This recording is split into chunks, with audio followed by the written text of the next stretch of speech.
레위기 12장 말씀입니다. 지금 레위기 11장에서 15장까지는 가정의 정결에 대해서 말씀하고 있습니다.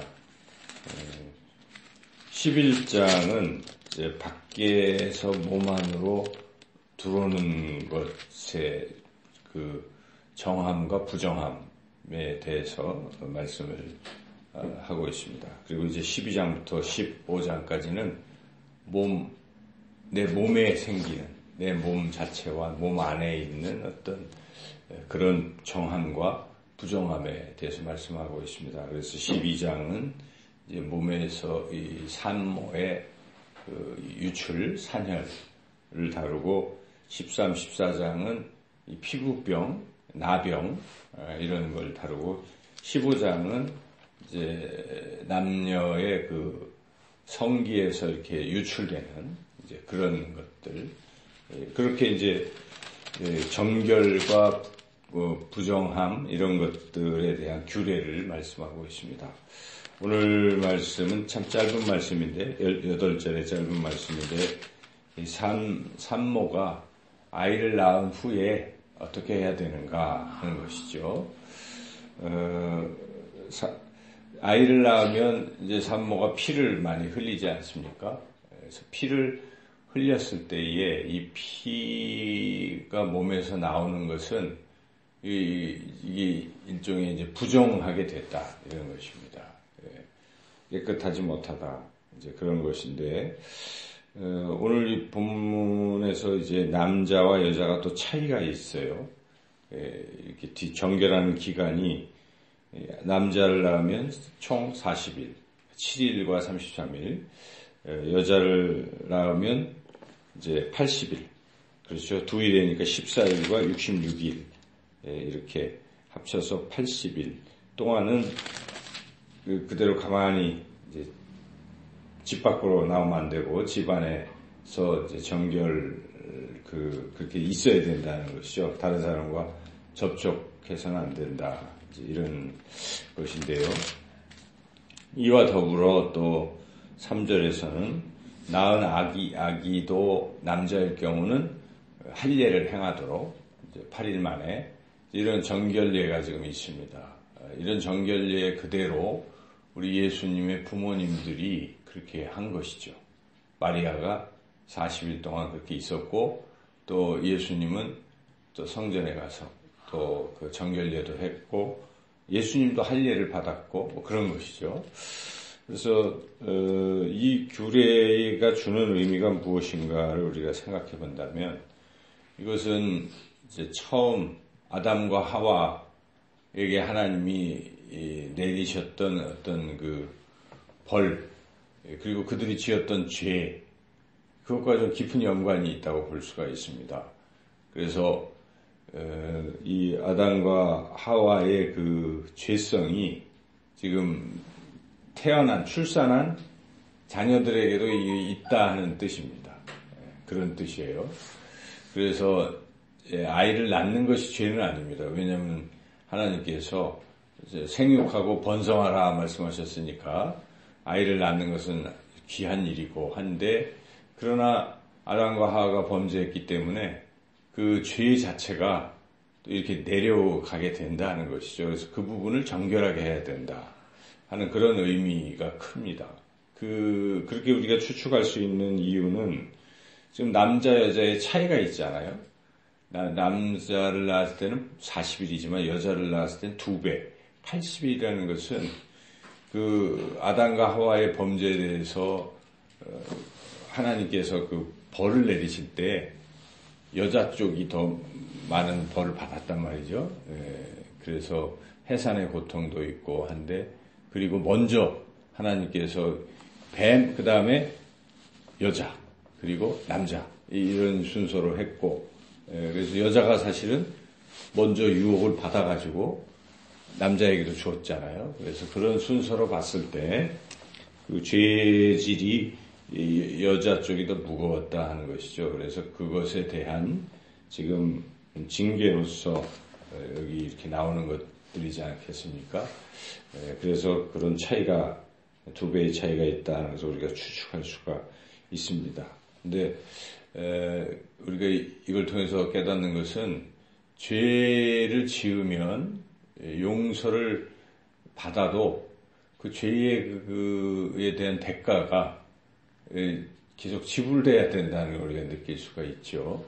그래서 그러한 부분들, 우리가 죄를 지으면 용서를 받아도 어떤 그거에 대한 책임을 져야 되고, 우리는 다윗을 알지 않습니까? 다윗이 남의 아내를 빼앗은 것으로 인해서 자신도 나중에 자기 아들 압살롬이 자기 아내들을 백주대낮에 이렇게 강간하는 이런 빼앗기는 이런 벌을 똑같이 받지 않습니까? 그리고 자기가 그 여자를 뺏고 무마시키기 위해서 남자를 전쟁터에 우리아를 은밀하게 이렇게 죽인 그 살인죄에 대한 대가가 결국은 자기 자녀들끼리 서로 죽이고 죽는 이러한 비극을 또 초래하고, 그렇게 결국 그거에 대한 대가가 나중에 있어서, 물론 하나님께서 다윗을 용서를 하셨지만은 그런 것에 대한 징계가 뒤따른다는 것을 우리가 생각할 때에, 지금 아담과 하와의 범죄가 이렇게 후손들에게 이러한 결과를 좀 낳고 있다는 걸 우리가 볼 때에 이 죄의 문제를 심각하게 생각해 봐야 된다는 것입니다. 예수님의 십자가의 보혈로 우리가 죄사함을 받잖아요. 그런데 이 땅에서 살 동안 어떤 죄에 대한 어떤 대가들이 있을 수가 있다는 것을 우리가 깊이 생각해 보고, 이 범죄, 죄 짓는 것을 더 두려워하고, 그런 생각을 해야 된다는 것을 오늘 본문을 통해서 한번 이렇게 우리가 생각해 볼 수가 있겠습니다. 그런데 또 이제 하나님께서 지금 결과적으로 이런 일을 하게 하시는 것은 죄를 이제 깨끗하게 하시고 하나님과 다시 화목하게 하시려는 이제 이러한 깊은 뜻이 있다는 것이죠. 여기 여자가 이제 아기를 낳고 40일 동안은 사람들과 단절되지 않습니까? 그러니까 어떻게 보면 화목과 화평이 깨어진 상태죠. 이게 끝나야 다시 사람들을 만나고 화목하게 되는 것처럼, 우리가 죄를 지으면 주님 십자가의 보혈로 죄사함을 받아야만 다시 하나님과 화목하게 될 수 있는 것도 같은 이치입니다. 그래서 하나님은 우리를 화목하게 하시려고 이런 죄사함, 이런 정결례, 이런 의식을 갖도록 하고 계시다는 것을 우리가 또 깊이 깨달아야 되겠고, 그리고 여기서 이제 이 제사를 또 지냅니다. 다 화목하게 이제 이렇게 격리돼 있다가 40일, 80일 격리돼 있다가 그게 끝나면 기한이 차면 이제 성전에 와서 제사를 드리죠. 그래서 두 가지 제사를 드립니다. 6절에 보면은 번제와 속죄제를 이렇게 드리죠. 그래서 번제와 속죄제인데, 번제의 의미는 헌신이었습니다. 다 태우는 것이니까. 속죄제는 죄를 사하는 것인데, 순서를 우리가 또 생각을 해보면 번제가 먼저고 속죄제가 나중이다 하는 것에서, 죄사함, 여기서의 더 강조하는 것은 출산했을 때는 죄사함 측면보다는 헌신의 측면을 더 강조했다는 것은, 이 아이를 낳은 산모가 이 자녀를 위해서 헌신해야 되는 것이 굉장히 중요하다 하는 것을 또 강조하고 있다고 우리가 또 생각해 볼 수 있죠. 그래서 자식을 낳았을 때 부모는 누구나 다 그러하지만 자녀를 위해서 헌신해야 되는 것이죠. 그것이 하나님이 원하시는 것입니다.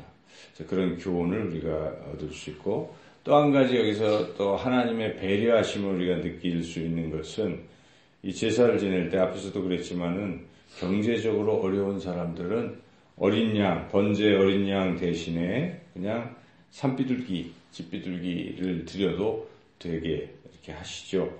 8절을 같이 읽어보겠습니다. 그 여인이 어린 양을 바치기에 힘이 미치지 못하면 산비둘기 2마리나 집비둘기 새끼 2마리를 가져다가 하나는 번제물로, 하나는 속죄제물로 삼을 것이요 제사장은 그를 위하여 속죄할지니 그가 정결하리라. 이렇게 하나님이 가난한 자들을 위해서 또 배려하시는 모습을 봅니다. 우리가 신약 성경에 보면 우리 예수님께서 이제 마리아가 예수님을 낳고 그리고 기한이 차서 정결례를 행하러 가잖아요. 그때 무엇을 가지고 갔는지를 누가복음은 기록하고 있는데 이 비둘기 두 쌍을 가지고 간 것으로 봤을 때 우리 예수님 그 부모님 가정이 매우 가난했다는 것을 우리가 알 수 있죠. 그래서 우리 하나님의 아들이신데 모든 것을 지으신 분이신데 이 세상에 오실 때 이제 그렇게 가난한 모습으로 오셨다는 것은 우리에게 많은 것을 깨닫게 합니다. 우리 하나님은 우리와 같이 이렇게 인간의 모습이면서도 가장 낮은 말구에서 태어나시고 그렇게 오신 것은 가장 낮은 사람들까지도 함께 하시고 또 그들을 구원하시기 위한 것이다 하는 것이기 때문에 우리는 늘 우리가 어떤 상황에 있어도 하나님 우리를 불쌍히 여기시고 우리를 사랑하신다 하는 것을 늘 잊어서는 안 되겠습니다. 그래서 오늘 이 12장 짧지만은 많은 것들을 우리에게 교훈하고 있습니다. 하나님은 우리의 죄를 정결케 하시기 위해서 이러한 것을 하신다는 것과 또 죄라는 것이 자꾸 후손에게도 전가가 되는 그런 부분들도 있고 죄가 용서를 받지만은 죄에 대한 책임들이 또 이렇게 계속 뒤따르고 있다는 그런 측면에서 우리가 죄를 지어서는 안 되고 더 신중하게 살아야 된다는 교훈, 그리고 하나님께서는 또 이렇게 가난한 사람들을 위해서 배려하고 계시다 하는 것. 그리고 마지막으로 이제 신약으로 넘어가면 우리 예수님께서 이렇게 복잡한 규례들을 다 떨치시고 단 한 번에 희생제물이 되셔서 우리의 모든 죄를 깨끗게 하신 것입니다. 그래서 우리가 요즘 이런 정결례를 지금은 하고 그러는 게 아니잖아요. 우리가 다 단지 이제 위생적으로 우리 고대로부터 이렇게 아이를 낳으면 어떻게 합니까? 산모를 보호하기 위해서 아이와 산모가 전염병에 걸리지 않게 아직 약하니까 또 그런 측면도 여기 또 있다고 볼 수가 있어요. 그래서 모든 것이 다 하나님이 우리를 배려하시는 그런 것이다 하는 것을 우리가 깨닫고 또 죄와의 문제는 우리가 더 심각하게 생각해서 항상 정결한 거룩한 삶을 오늘도 살아가시기를 주님의 이름으로 축원합니다.